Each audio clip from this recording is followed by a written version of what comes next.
Bonjour, est-ce que vous pouvez nous parler de votre challenge de restauration? Alors moi le challenge il est très simple. La voiture appartient à Loïc qui est un copain et il a acheté cette voiture dans l'état où vous la verrez là-bas sur les photos. Il ne trouvait personne pour lui faire la structure en bois et un jour il m'a demandé si je me sentais capable de le faire. Mais j'ai dit bon allez je vais bien relever le défi et c'est parti comme ça et depuis ça fait 3 ans qu'on a commencé. Et comment ça vous est venu de faire une voiture en bois? À l'époque les voitures étaient faites comme ça. On n'a fait que refaire ce qui existait en fait. Et pourquoi?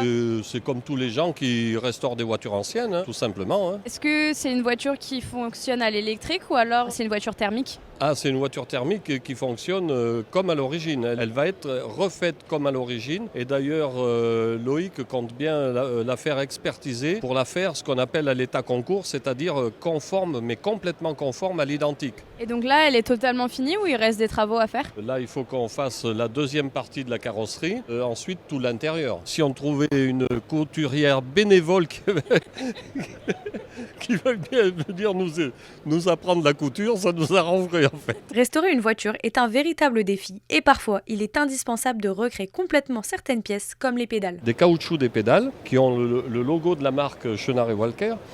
Donc ils étaient complètement morts, ceux qui étaient d'origine. On a fait le dessin de l'aigle et ensuite on a fait un moule, vous voyez. On a mis la pédale dedans, on a coulé du caoutchouc liquide.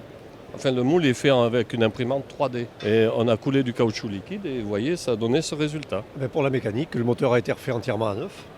Il a fallu faire 4 pistons sur mesure, réaliser les chemises, tout ça, réaliser le vilebrequin, remettre le régule sur les bielles, réaliser l'ensemble, réparer le bloc moteur qui était fendu, refaire tout la pompe à eau, une pompe à eau neuve qu'on a refait avec les principes modernes d'une pompe à eau d'aujourd'hui.